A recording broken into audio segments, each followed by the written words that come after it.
Saludos amigas, amigos. Ustedes sintonizan Acento TV y este es su espacio de entrevistas y comentarios a partir de ahora. Recuerden ustedes que nos están sintonizando en el canal 38 de Claro TV, en los canales 39 y 439 de Altiz y en el canal 41 de Star Cable en Santiago de los Caballeros. También a través de las páginas acentotv.do y acento.com.do. El tema de este día, a partir de ahora, un tema sumamente importante.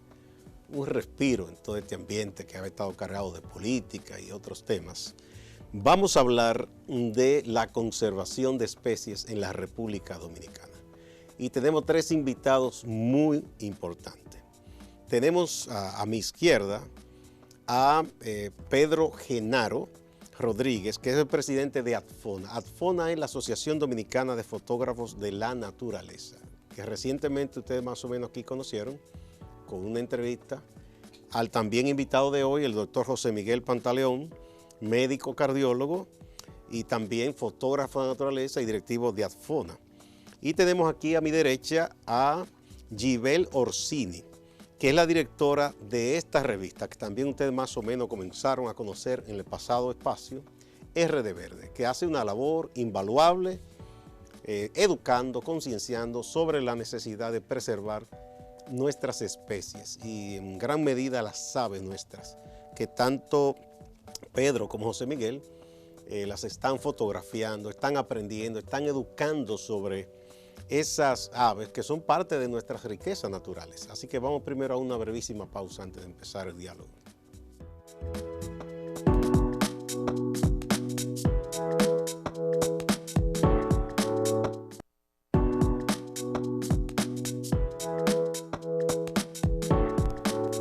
Muchas gracias por acompañarnos en A Partir de Ahora. Bueno, vamos a comenzar a darnos este banquete, hablando de nuestras especies, de las que están en riesgo y hay que salvar, qué podemos aprender sobre esas especies. Vamos a comenzar con Pedro Genaro Rodríguez, que es el presidente de ADFONA, la Asociación Dominicana de Fotógrafos de la Naturaleza. Más o menos he conocido un poco y he quedado agradablemente sorprendido de la labor de ustedes, porque José Miguel un poco me introdujo y con la revista RD Verde he visto parte de su trabajo. En estos momentos, si pudiéramos hablar de algunas especies que estén en peligro, ¿cuáles serían esas? Y si hay alguna que se pensaba que estaba en peligro y se ha logrado progresar en su protección, ¿cuál sería esa otra? Bueno, hay varias especies que están en peligro. En las aves solamente. Tenemos, por ejemplo, el gavilán de la Hispaniola, que justamente era una especie que estaba críticamente amenazada. Todavía lo está, de hecho. Se estima que hay menos de 300 parejas en los Haitíes. Y esas parejas que están en los Haitíes, que es su último bastión, son las 300 parejas o menos que hay en el mundo entero. O sea, estamos hablando que es una especie endémica de la República Dominicana y casi endémica de esa área también, porque no existe en ninguna otra parte del país. Entonces se requirió la ayuda de una ONG conservacionista que se llama The Peregrine Fund, que junto con el Ministerio de Medio Ambiente han ido trabajando. Yo fui parte de esos esfuerzos también desde el mismo principio, desde el principio del siglo XXI. Y entonces comenzamos con un programa de educación y también con un programa de investigación para saber cuál era el estatus real del gavilán de la Hispaniola. Y bueno, pudimos trabajar sobre otro estudio que había anterior de Jim Wiley, y así nos dimos cuenta que los árboles donde anidaba, cuáles eran los principales peligros y amenazas que tenía.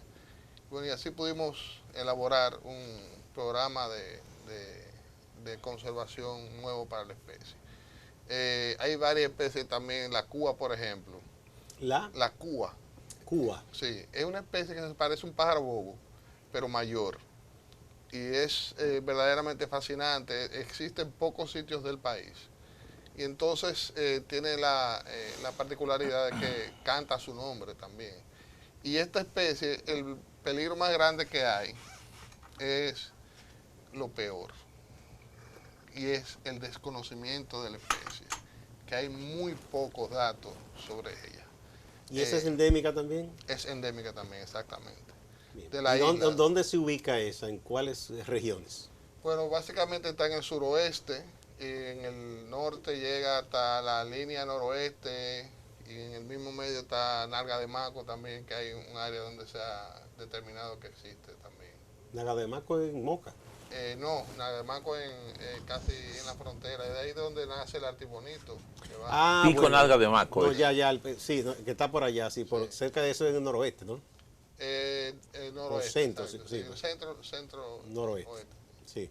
Entonces son básicamente, pero me han dicho de, a propósito, hay un hallazgo que yo creo que debemos comentar, y alguien me dijo que usted que más sabe de esas cosas, en Alfona por lo menos, sobre el solenodonte y la información reciente científica que divulgó BBC. Nosotros aquí le divulgamos de BBC y otros medios, de que es un sobreviviente de más de 76 millones de años. Bueno, realmente se ha estimado que tiene 74 millones 74 de años. millones de años. Es una especie que ha estado en la Tierra por 74 millones de años. Una cosa maravillosa realmente. O sea que sobrevivió a la desaparición de muchísimas especies. Exactamente. Se puede decir que sobrevivió a la gran extinción que se estima que de hubo los en la grandes Tierra. reptiles, como los dinosaurios que desaparecieron. Exactamente. Entonces, antes se pensaba que eran 60 millones. Pero ahora nada más una diferencita de 14 millones de años. Casi nada. Casi nada. Pero sí, verdaderamente es una especie fascinante. Uno de los pocos mamíferos que son venenosos. Y obviamente solamente lo usa para defenderse, no es una especie que sea peligrosa. Bueno, de hecho vive muy aislada del ser humano. Sí. Y es nocturno también. ¿Está en riesgo el solenodonte? Sí, definitivamente. Está en riesgo y entonces no ayuda que muchas personas le tienen miedo porque parece como si fuera un ratón grande y de hecho ni siquiera es un roedor. Es un solenodonte, una especie tan particular que tiene su propia familia. O sea, no pertenece... ¿De qué se alimenta el solenodonte? De básicamente escarabajos que encuentra en la tierra, va escarbando. Se puede decir que en algunas veces puede ser un oportunista, se encuentra un animal muerto, podría también alimentarse de eso, sí. Sabemos que en la loma de Quitaespuela, de hecho le llaman así santuario de solenodonte, es donde más hay aquí. Bueno, en el norte sí, pero en el suroeste existe una gran cantidad. También. Sí, se ha determinado que en el suroeste hay muchos solenodontes también. Tierra Bauruco. Sí, sobre Bueno, todo. y la gente suele cazarlo cuando lo ve. No salen a cazarlo, pero la gente que tiene perros y viven cerca, ese es otro peligro de tener establecimientos humanos en áreas protegidas. Y la gente que tiene perro y el perro encuentra un animal extraño, lo persigue y lo matan. Eso es otra de las causas. Perro y gato.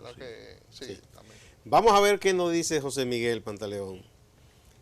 Vamos a hablar de algo. ¿Cómo ustedes, los tres, cómo se conocen, cómo se encuentran, cómo coinciden en esta causa tan noble? Interesante, Gustavo. Yo aquella vez conté aquí que mi mentor a mi izquierda, Pedro Genaro, nos unió el arte y nos unió la música, nos unió Luis Eduardo Aute, justamente. Yo pensé que era que ustedes cantaban. No cantábamos nada, pero sí nos gustaba la poesía de Aute y la música. Entonces, Pedro tiene un blog muy famoso, que es un blog referencia mundial, yo diría, que se llama Crónicas de los Minutos que ya pasaron. Fue un blog con múltiples premios, ganó Arroba de Oro, ganó Premio Listín Diario, y justamente en ese blog era nuestro punto de encuentro, donde nosotros nos reencontrábamos los amigos, y muchos no nos conocíamos, pero escribíamos.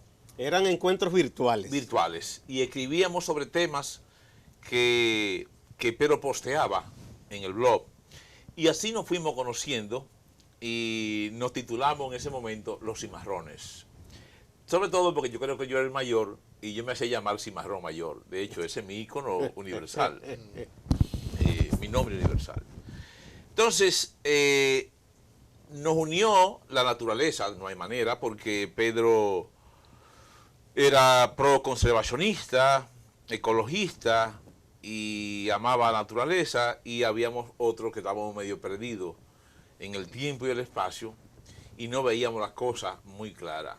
Aunque sí la conciencia nos lastimaba ya, yo terminé abandonando el hábito de la cacería, justamente por Pedro fue el que te Genaro. cambió la escopeta por la cámara. Ese fue el que me hizo cambiar la escopeta por la cámara. Sí. Y fíjate que todo se va empatando porque, y esto es sumamente interesante, el concepto de lo que tú hablabas, y Pedro, sobre especies amenazadas, es interesante. Yo creo que el concepto que uno debe educar a los niños y a los dominicanos es enseñarle que no es que solamente hay especies específicas amenazadas, particulares. Yo pienso que todo lo que es endémico nace amenazado. Y es una ecuación fácil, piénsalo. Es una especie única. Y esa especie única está en un solo lugar, Un único del lugar. mundo. Entonces, eso la hace ya para mí amenazada.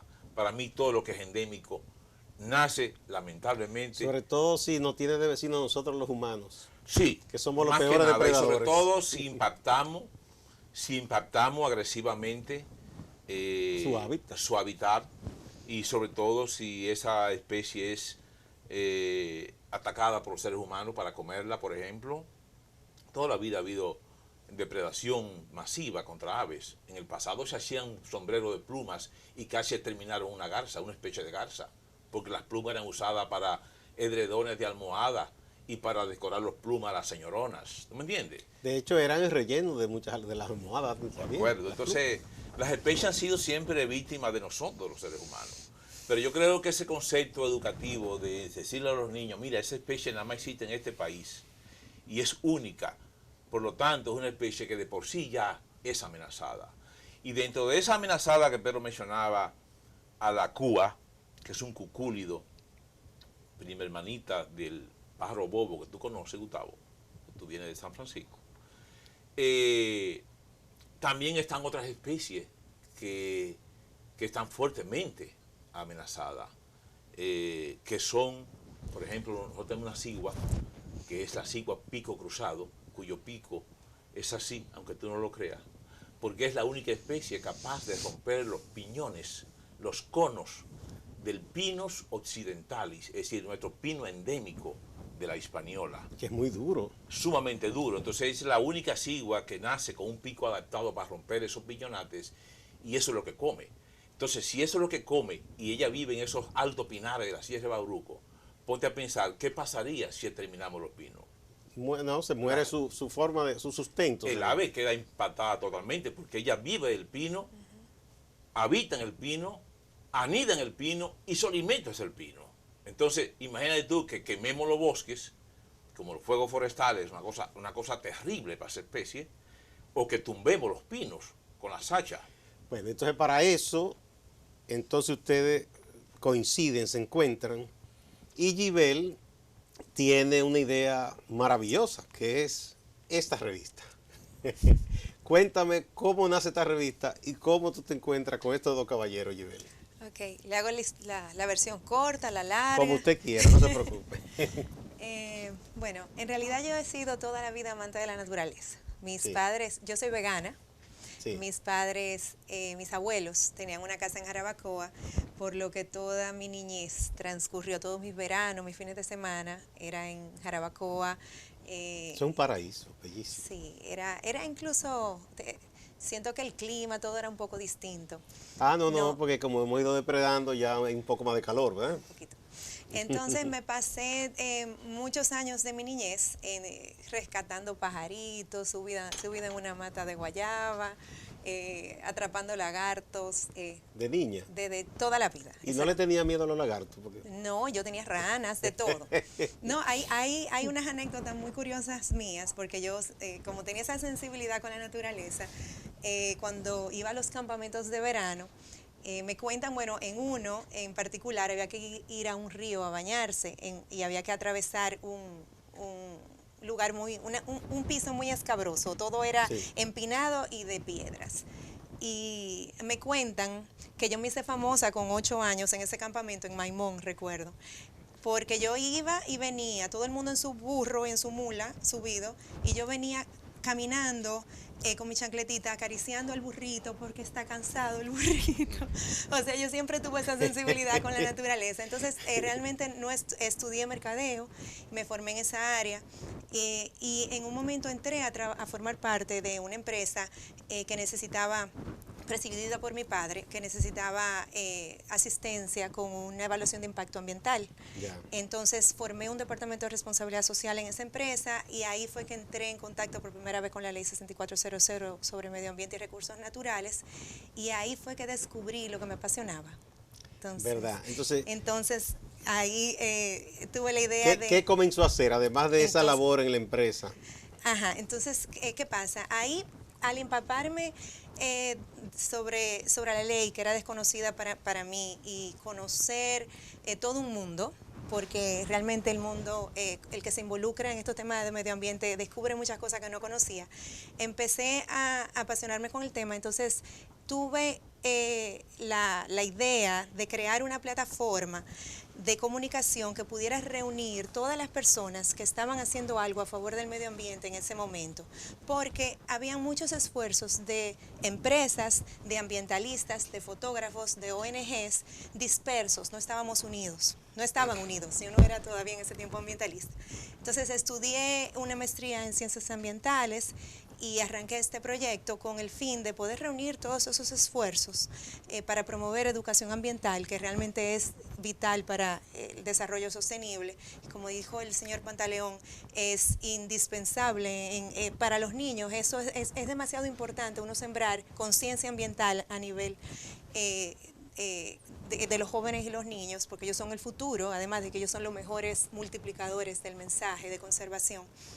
Y entonces nada, a través del señor Guillermo Ricard, un fotógrafo conservacionista con quien hice una exposición hace 2 años, tuve el placer de conocer al señor Pantaleón y hemos podido entonces coincidir en esta edición donde hemos querido honrar esa labor de conservación que llevan a cabo los fotógrafos de naturaleza, que hacen esa labor tratando de llevar el mensaje de conservación a toda la población.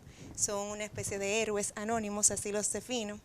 Y ahí tuve también el privilegio de conocer a Pedro y he compartido también con José Alejandro Álvarez, otro conservacionista, fotógrafo conservacionista. ¿Y la revista impresa cuándo nace? Nace en el 2013, en 2013. el momento, sí, en ese momento. Y entonces no se ha detenido, sale cada 6 meses, decía Sí. José Miguel. Sí, Entonces está en elaboración el próximo número. es correcto.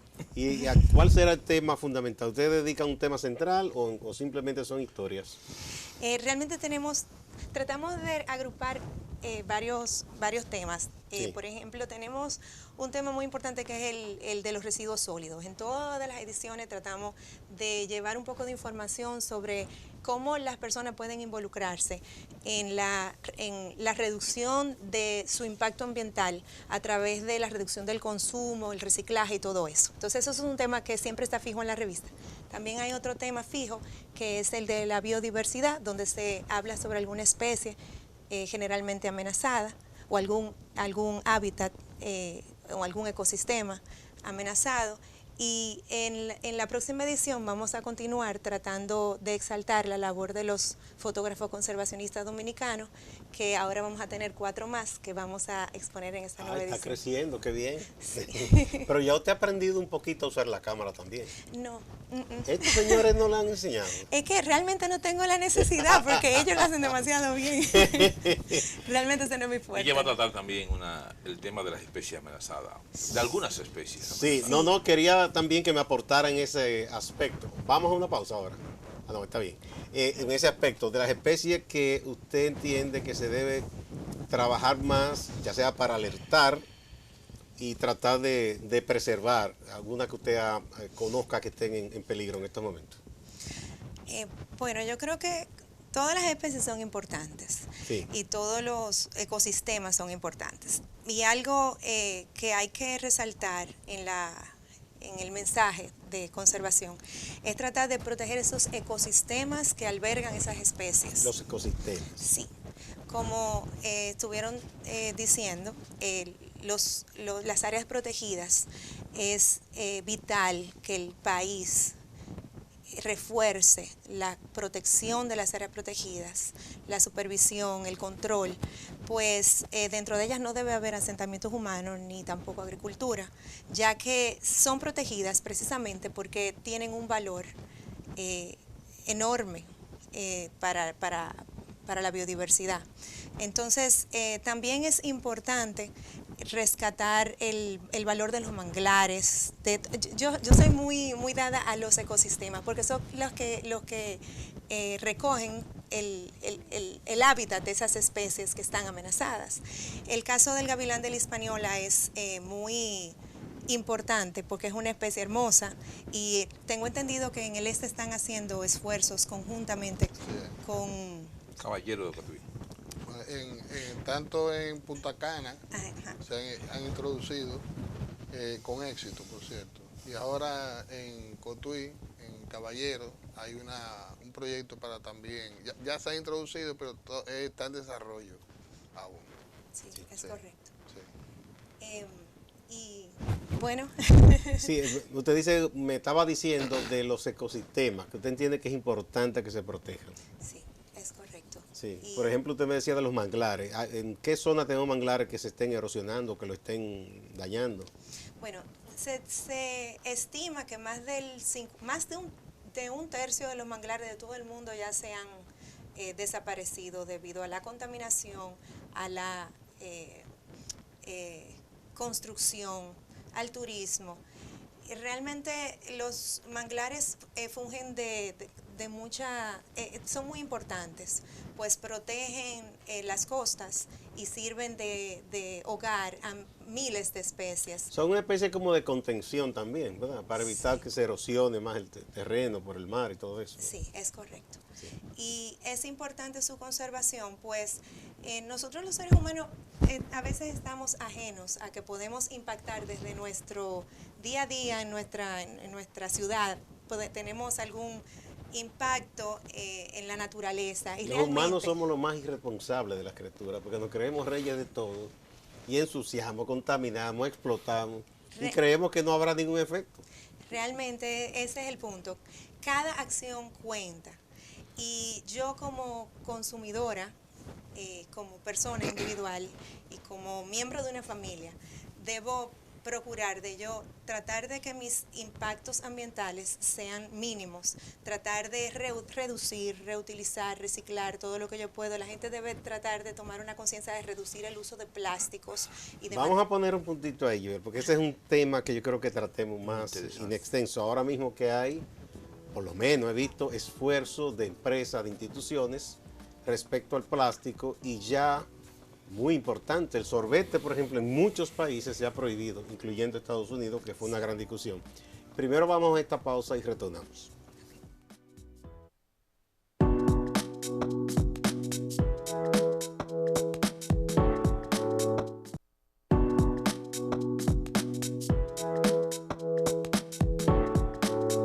Muchas gracias por continuar en A Partir de Ahora. Estamos conversando y aprendiendo.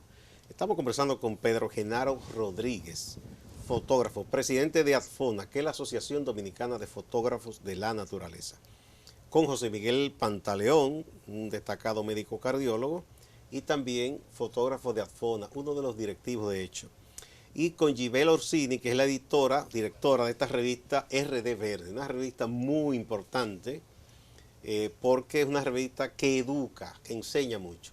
Precisamente con Gibel queremos comenzar en este segmento a comentar sobre lo que uno puede hacer, y en eso en sociología se habla de hacer o construir ciudadanía, y una buena construcción de ciudadanía es siendo un ciudadano, una ciudadana consciente respecto al uso de sustancias, utensilios en la casa, en la oficina. ¿Cómo podemos hacer para ser menos agresivo con el ambiente? Bueno, hay muchas cosas que pudiéramos hacer en nuestro día a día. Debemos estar primeramente conscientes del gran problema que está representando el plástico de un solo uso para nuestro planeta. Se estima que cada año los humanos estamos depositando en el océano más de 8 millones de toneladas de plástico. Eso es mucho. Eso es mucho. Cada tonelada son 2.000 libras. Y eso va en aumento, porque nos hemos acostumbrado a usar y tirar, usar y tirar. Eso es algo propio de esta generación, que no era igual cuando nosotros veníamos creciendo, que reutilizábamos el vidrio y muchas otras cosas. Y entonces las bolsas eran de un papel que se desechaba, que Exacto. se degradaba fácil. Exacto. Entonces ahora, con el fácil acceso y el bajo costo del plástico, tenemos un uso quizás abusivo del plástico. Entonces ese es un primer paso que pudiéramos dar como consumidores, tratar de reducir nuestros plásticos de un solo uso. Por ejemplo, si voy a ir al supermercado, llevar una bolsa reutilizable donde me pongan la compra. Eso ya estamos viendo que está sucediendo. Hay como un despertar en ese sentido, gracias a Dios. También si nos vamos de pasadía para la playa, no compremos 20 botellitas de agua, vamos a llevarnos un termo reutilizable por cada miembro de la familia. Digamos que no al uso de los calimetes cuando vayamos a un restaurante. Si vamos a la farmacia a comprar un medicamento, digamos no, dámelo sin bolsa, yo lo pongo en la cartera. Y así podemos hacer pequeñas acciones que sumadas tienen impacto. Y lo interesante de la educación ambiental es que, a diferencia de la educación académica, se multiplica muy fácilmente, porque esa persona que me da la fundita plástica en la farmacia y yo le digo, ay no, es que la fundita plástica termina en el mar asfixiando algo, yo se lo explico muy jocosamente, ella lo entiende. Entonces la próxima vez quizá... O por lo menos te va a preguntar por qué, entonces ¿por qué? Uno aprovecha para explicar. Y uno se lo explica y eso se queda. Entonces cuando viene una segunda persona y te lo dice de nuevo ya, entonces eso quizá impacte su comportamiento al momento de comprar o al momento de ofrecerla. Y las empresas están despertando a esa realidad de la necesidad de tomar conciencia y están promoviendo, por ejemplo, soluciones para los consumidores. Me parece muy bien las cadenas de supermercados, pero yo les pido que ellas puedan aportar un poco más. O sea, vendiendo las bolsas reusables de tela más baratas, porque hay gente que en realidad no sabe en qué condición va al supermercado. Sí. O en una primera promoción, ellos pueden conseguir hasta un patrocinio de poner un anuncio a la bolsa y que las regalen.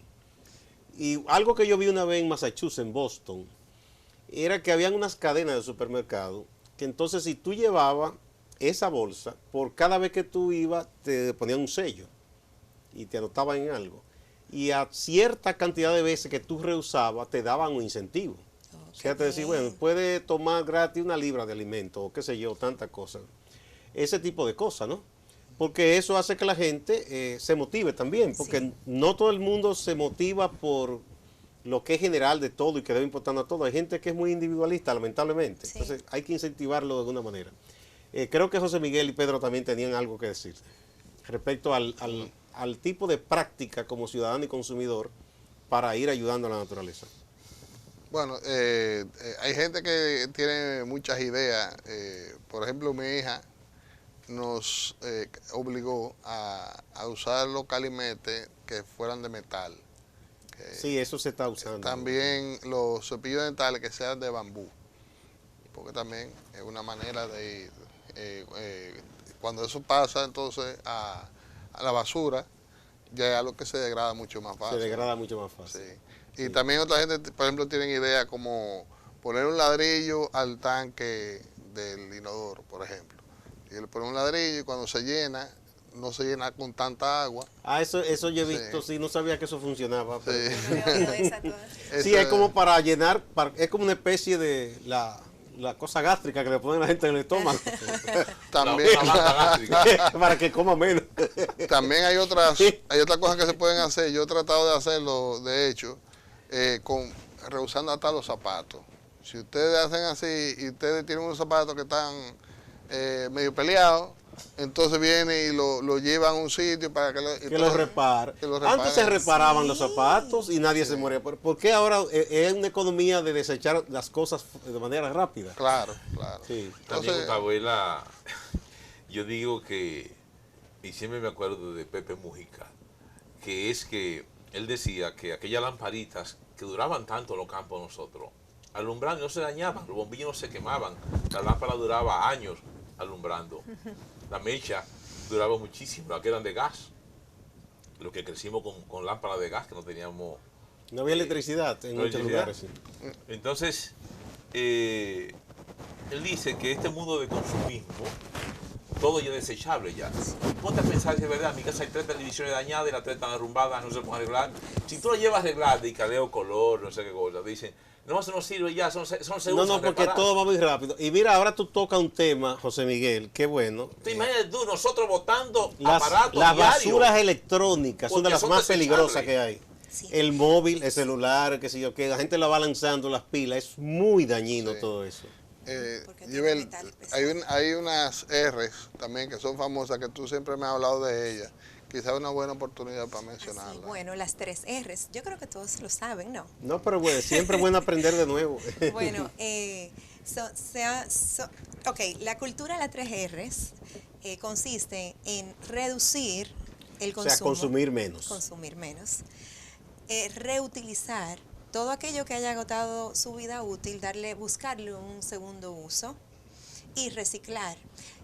Actualmente en la ciudad de Santo Domingo hay múltiples centros de acopio para uno poder llevar todo el plástico, papel, foam limpio, cartón, todas esas cosas uno las puede llevar allá y esas empresas se encargan de reciclarlas. Entonces son, bueno, intermediarios entre nosotros los consumidores, las empresas de reciclaje. Y realmente sería una buena práctica, si todos lo podemos adoptar, de clasificar nuestros residuos en la casa, cosa de que el camión de la basura solamente se lleve lo orgánico. Entonces todo lo demás que tiene valor recuperable puede incorporarse en la cadena de reciclaje. Para partir de cero, Yibel, en una bolsa de basura, de las cosas que producen en la casa, ¿cuáles son las cosas orgánicas y las que no son orgánicas? Para que la gente se ilustre bien. Ok, todo lo que es plástico, ¿verdad? Plástico. Se puede limpiar, ¿verdad? Y separar.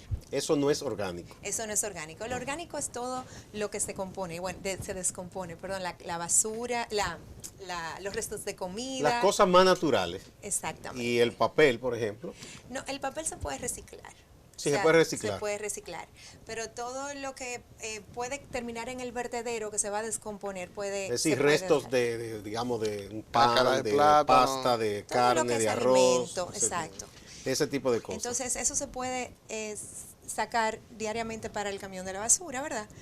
Ya que no contamos con un sistema de recogida selectiva todavía, esperemos que lleguemos ahí, pero mientras tanto podemos clasificar todo lo demás y llevarlo a un centro de acopio. Hay uno en Galería 360, en el área de carga y descarga, y hay muchos otros que están tanto en la revista como en nuestras redes sociales, en revista RD Verde. Ahí pueden encontrar listados completos con dirección y teléfono y todo para poder llevar esos artículos reciclables allá. Sí. Bien, hay otro aspecto también, y ya directamente con las especies, ¿verdad? Aquí hemos visto un afán de hace muchos años de mucha gente interesada en que, por ejemplo, no se extingan tortugas o no las maten, por muchísimos mitos que hay de que supuestamente su carne, sus huevos son afrodisíacos y esas tonterías que se dicen. Y bueno, y se trata de salvar y se colocan huevos en la orilla de ciertos mares, pero la gente no acaba de... digo yo, de aprender, no vamos a meternos todos, no acabamos de aprender de la importancia de preservar esas especies. Y hay otro asunto también, que es la comercialización de los animales.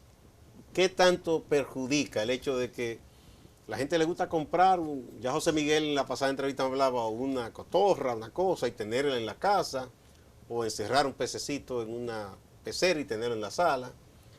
¿Ayudamos comprando mascotas o hacemos daño? Vamos a ver. Tema de Pedro. Sí, yo creo que hay dos partes que se pueden hablar de ese tema. Uno de ellos es las especies que son nativas y endémicas en general. Siempre que uno sustrae una especie silvestre, está inmediatamente... La saca de su hábitat. Sí. inmediatamente está impactando el medio ambiente. Aunque uno crea que se ve muy bonita en la casa. Sí, no, y aunque uno crea que son suficientes en la naturaleza, y que uno le quite una, no va a importar. Todo lo contrario, estamos afectando al medio ambiente, hábitat, bosque, todo se afecta. Cada vez que tú le sacas una especie, lo estás impactando. Pero no solamente eso, también cuando tú tienes de mascota una especie que es exótica y por cualquier razón la libera. Eso es lo que está pasando.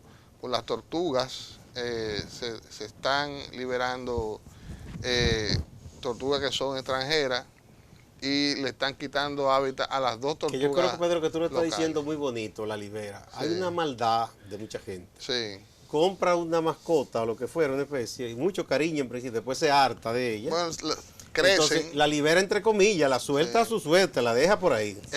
Ya no es la tortuguita que estaba en una pecerita, Ya sino no es que divertido. ya es una jicotea grande que está andando por la casa con las uñas enormes y tiene que salir de eso. Entonces la sueltan y eso afecta a las dos especies de tortuga que tenemos nosotros. Entonces, esa es una de las cosas. También la iguana verde, eso tengo que tratarlo porque es algo... Vamos a hablar de Sí. Esa es la que están trayendo del exterior. Sí, De bueno, ya Centroamérica. antes era una especie que exótica que traían para que la gente tuviera mascota. Tú veías a gente andando con ella arriba, en la cabeza, en los hombros, como que era un relajo. Y la tenían en la casa, pero entonces, según van creciendo, porque un animal... te voy a decir una cosa, el animal es hermoso. A mí me encanta verlo, detallarlo. Y lo he visto, he tenido la oportunidad de verlo en su ambiente natural en Panamá. Pero la verdad es que es una especie muy prolífica, se reproduce muy rápido y además le quita espacio a las otras iguanas también. Porque compiten por Compiten. el espacio. Compiten. De hecho, en Puerto Rico tienen un problema tan grande que se estima que hay más iguanas que personas. Ya. Sí, una en plaga. Puerto Rico. Seria. Sí, esa es la verdecita, esa que se ve muy bonita. La verde, pero crecen grandes después. Iguana se llama. Y aquí, de hecho, ya están empezando a cazarla y la venden en los campos como chivo hondureño. Le llaman así. Chivo hondureño. Sí, entre ¿Y para comillas. qué las cazan? ¿Para comer? Para comérselas. Para sí. comérselas. Pero ¿Y ahí crecen sí. tanto esa verdecita? Sí, crecen bastante. O sea, a un animal enorme, más grande que la de aquí. Más que la de aquí. Pero hay un incentivo formal para cazarla. O sea, hay grupos de cazadores En que Puerto que se Rico, divierten haciendo sí. eso. Ahora aquí en Baní, matando las iguanas. también, ¿ves? sí. Las iguanas. Y es un dilema porque uno no quisiera que las Exactamente. maten. Yo sé de un sábado que mataron 60. Un Wow. solo sábado. Uno no quisiera que las maten, pero al Pero mismo tiempo se necesita un es control. un problema el hecho que la hayan introducido de manera desordenada. Y lo mismo ¿Verdad? pasó con la boa, con la pitón en Florida. Se convirtió en un problema. En Puerto Rico cazan centenares y han tenido casi que establecer negocios de venta de carne de iguana para poder... Mermar esa. Sí. Sí. Eh, ¿Y ellas atacan a las criollas o no? No es que atacan, pero son agresivas en términos de competir por el hábitat. Y nosotros tenemos dos iguanas, la ciclura cornuta, que es la iguana rinoceronte, y la ciclura ricordi, la iguana de ricordi. Y son dos especies que nosotros tenemos la dicha en varias especies de contar por lo menos con dos. En el caso de nosotros tenemos las cicluras, son iguanas de las rocas. Y en algunas de las islas son endémicas del Caribe y las Indias Occidentales, más o menos. Pero las cicluras que hay aquí son dos. La única parte donde se encuentran dos es en la española. Pero las criollas también se las comen aquí. Sí. Aunque está prohibido eso. Había cultura de los taínos incluso de consumir iguana, pero nunca ha sido un manjar. Siempre ha estado más o menos Yo sin controlado. querer me comí un poquito una vez. Sí. Lo que pasa fue que un grupo de Maní. periodistas, fue por allá lejos, por Neiva. Después como- del ciclón Por George, Neiva. Sí. fuimos a hacer reportajes. No, era una cosa, una situación triste, porque eso fue terrible el daño que hubo ahí. Incluso nosotros encontramos unos niños y lo que teníamos se lo dimos, porque fue algo muy impactante, que todos estábamos llorando ahí. Sí. Y entonces, luego, para buscar de comer, un militar me dice, en tal puesto allí hay una señora que, como cayeron muchos plátanos, estaba haciendo frito verde y cosas. Y bueno, y una carne ahí, y yo pensé que era como pollo. Ay, ay, ay. Y bien, ella la frió y la asó y nos comimos. Yo sí noté que estaba un poquito como latigosa. Y después el militar que me dice, por eso es que es barato, te acaban de comer iguana. Y yo, ¿qué? Ya no podíamos devolver. No, ya era difícil. Pero esa, yo no sé si fue que en ese momento, la gente por la desesperación después del ciclón, comenzó a cazar, a atraparla, ¿no? Pero sé que tiene control. A propósito de eso, me gustaría el punto de vista de ustedes, ¿qué tanto, además de que en nuestro sistema educativo formal se esté dando conciencia a los niños, en general aquí los niños han aprendido mucho. Ya los muchachitos más pequeños te hablan con sensibilidad ecológica, pero yo digo decirles, miren, estas avecillas, si ustedes las ven, o esto, lo otro, se hace así, no compren aves, para dar esa conciencia de esa protección con las especies inclusive que están en peligro. ¿Qué tanto a niveles de nuestro sistema educativo, tanto en la parte pública como privada, se tiene conciencia y se enseña esto? Que ustedes sepan. Bueno, no hay una materia específica sobre conservación. Quizás eso sería una muy buena idea de incluir en la parte formal de ciencias Porque naturales. ecología dan, pero son conocimientos muy generales. Sí, pero hay cosas que la gente no tiene claro. Todavía en algunos altos estamentos, incluso en los ministerios, hay cosas que no la tienen muy claras. Y voy, por ejemplo, ponerte el ejemplo de lo que te decía Gibel, de los ecosistemas. Y quiero aprovechar para tocar un tema que no podemos dejar de tocar porque es muy importante. Sí, sí. Y es el tema de los monocultivos en áreas protegidas. Caso de aguacates, cebollas. Entonces están afectando bosques que son de alta montaña, bosques que capturan agua, bosques nublados, con lo que recogen el agua de las nubes y la llevan a los ríos del país. Y notablemente para esos cultivos pasando, tienen que desmontar bosques. Sí, en una parte sí, porque de hecho hay una parte en Sierra de Bauruco que están dentro del área protegida.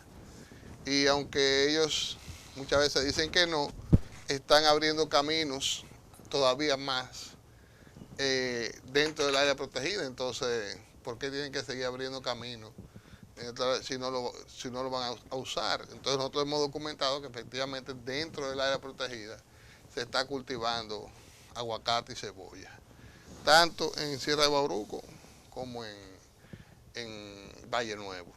Esto, lo que nosotros tenemos que tener claro es que es un bosque. Un bosque no es muchos árboles juntos. O sea, un plantío de aguacate no es un bosque, es un monocultivo y no fomenta esa comunidad que vive ahí. Cuando usted tiene un bosque nublado, tiene un helecho macho, tiene una cantidad de árboles que van a aprovechar esa agua, palo de viento, tienen también en el sotobosque abajo hay varias especies, hay insectos que ayudan a polinizar esas especies. Hay aves que comen semillas de las palmas de montaña, la Prestoia montana, y todo eso vive en comunidad. Pero cuando usted sustituye eso y pone aguacate. Un invasor. Sí, y todavía yo veía que se quería defender el aguacate, como que se está discriminando al aguacate, como si fuera un inmigrante. Es a crear un comité por la defensa de los derechos del aguacate. Sí, eso es. Entonces, parece algo que como si fuera una caricatura, y eso no ayuda a la conservación, porque eso desdibuja los límites reales que debe haber en la conservación. Entonces, vamos a poner un puntito ahí de nuevo y vamos a otra pausa. Importante eso refuerzo lo que decía Gibel de el ecosistema, porque cada especie ahí no está por capricho, sino porque es necesaria. Vamos a una pausa.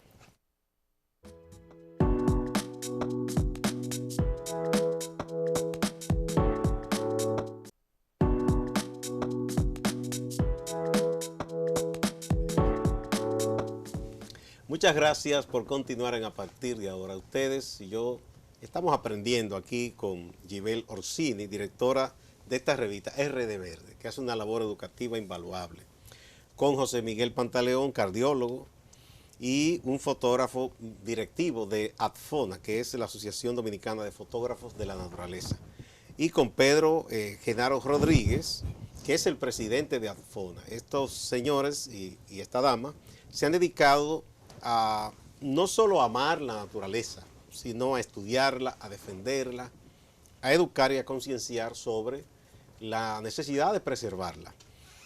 Pedro, estábamos hablando un poco de lo que es el bosque y como ecosistema, es decir, cada especie que tenga un lugar no está por capricho, sino que cumple una función. Claro. Entonces, en ese lugar que tú dices en Bauruco, que están sembrando aguacate como una especie que es ajena a ese lugar. Sí, o sea, totalmente. O sea, el aguacate es una especie exótica, pero es una especie que deja pingües beneficios. Vamos a decir. No, y son muy sabrosos, no lo podemos negar, pero que no se deben sembrar ahí, ¿verdad? A mí me encanta el aguacate. Un parque nacional Exacto, no puede ser. Pero vamos a sembrarlo en otro sitio que no sea parque nacional, porque eso trae muchos males Sí. encadenados. Por ejemplo, el uso de mano de obra ilegal haitiana, porque está justo en la frontera. Sí, lo contratan, pasan de pronto.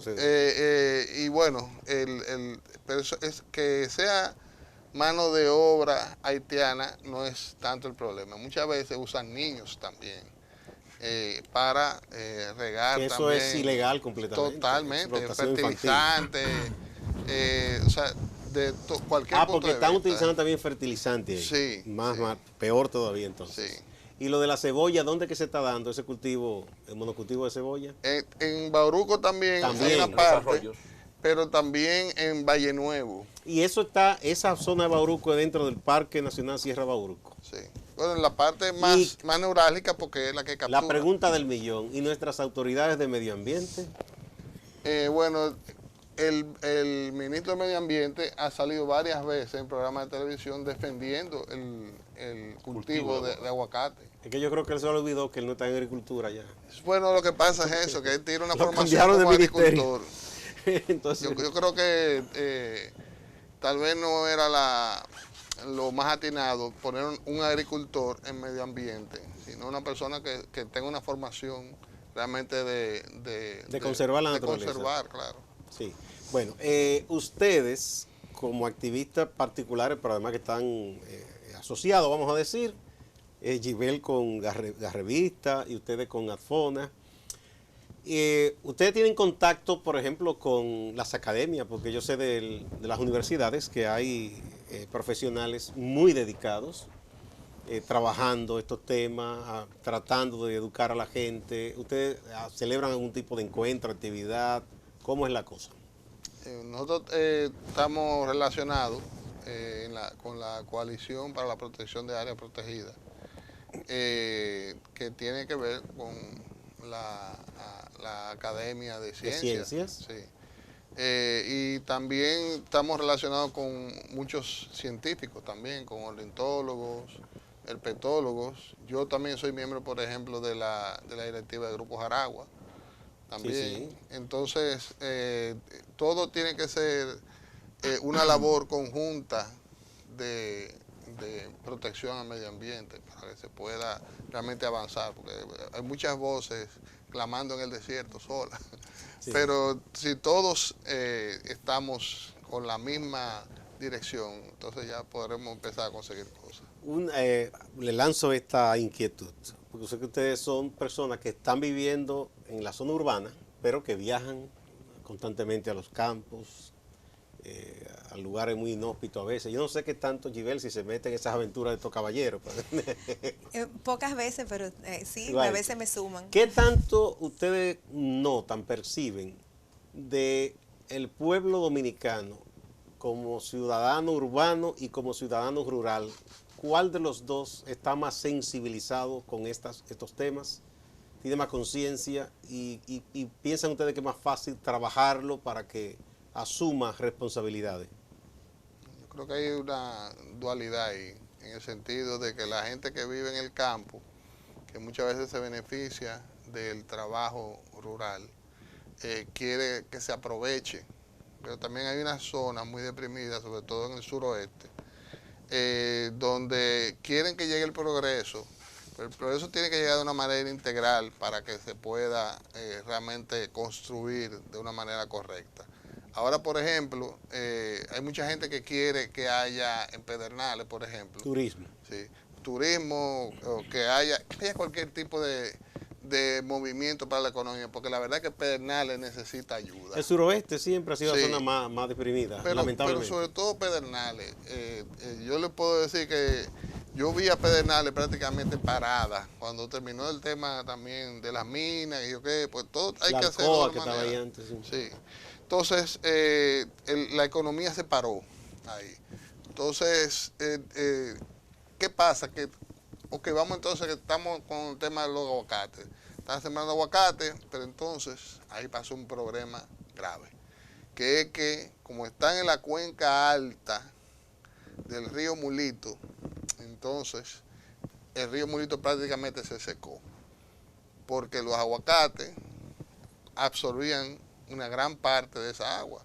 Entonces, cuando veían el río, bueno, entonces ese río no llega, no va agua al río Pedernales, y es el principal aportador del río Pedernales, el río Mulito. No hay un afluente. Sí, correcto. Entonces, ahí en las Mercedes, que había una hidroeléctrica, no puede funcionar porque no hay agua. Entonces, dígame usted, en Aguas Negras también, Mencía, esas son comunidades que tuvieron grandes problemas de agua teniendo el río ahí mismo, pero ya tenían un río prácticamente seco. Seco en muchas partes de su cauce, a veces subía una parte, pero muy bajito. Entonces, hay ya una cosa que afecta a los habitantes de una población. Entonces, uno quiere que tengan progreso, pero por eso hay que hacerlo de una manera Sí, hay un dilema, integral, porque ellos sí. quieren que les llegue un medio de vida. Hubo un episodio hace muchos años, entonces yo comenzaba en el periodismo, que se intentó construir en Oviedo un depósito de compost, de basura nuclear. Sí. Y yo recuerdo que la gente muy pobre de ahí hasta casi querían agredir a los reporteros cuando le decían, pero que eso lo hace daño a ustedes, ellos desesperados por un trabajo. Por suerte que hubo una gran batalla en ese momento de los ecologistas y varios legisladores, entre ellos tengo que mencionar a un querido amigo ido de tiempo, Miguel Ángel Velázquez Mainardi, que era diputado y se fajó contra ese propósito y se logró que no se instalara. Pero la gente más pobre, quizá la que iba a sufrir más, debido a la miseria y el abandono, querían que se instalara eso ahí. Y eso era contraproducente. Claro. En la ciudad, como que usted es más urbana que estos jóvenes, ¿qué tanta conciencia tiene la gente? Bueno, creo que todos somos testigos como de un despertar colectivo con relación a la necesidad de tomar acciones para mitigar nuestro impacto negativo al medio ambiente. En el sector empresarial, las empresas están tomando conciencia. Hay una asociación de empresas que se llama EcoRed, que se llama Red Nacional de Apoyo Empresarial a la Protección Ambiental. Sí, vi el que se han hecho actividades. Sí, ellos tienen un conglomerado de casi 100 empresas que tienen programas de responsabilidad social enfocados al cuidado ambiental, a promover educación ambiental, a apadrinar especies amenazadas. Tienen múltiples actividades mediante las cuales las empresas pueden involucrarse, además de que van tomando conciencia de incorporar en sus sistemas productivos medidas para una producción más limpia. Ellos tienen como bandera la sostenibilidad, que es el equilibrio entre lo social, lo económico y lo ambiental. Entonces, gracias a esos esfuerzos de EcoRed y los esfuerzos de todos los ambientalistas que están a través de sus iniciativas personales y a través de fundaciones, están creando una ola de conciencia y la gente está tratando de reducir su consumo, está tratando de aplicar las 3R. Ya tuve a la gente que va al supermercado con su funda, mucha gente ves que está tratando de adoptar esa práctica. Y nada, yo siento que en la ciudad, en nuestra ciudad, hay un despertar. Qué bueno, porque sí. Uno sufre cuando uno ve es personalizando basura. Sí. Sí. Qué bueno. Y que las empresas asuman esto con seriedad, no simplemente por llenar un requisito.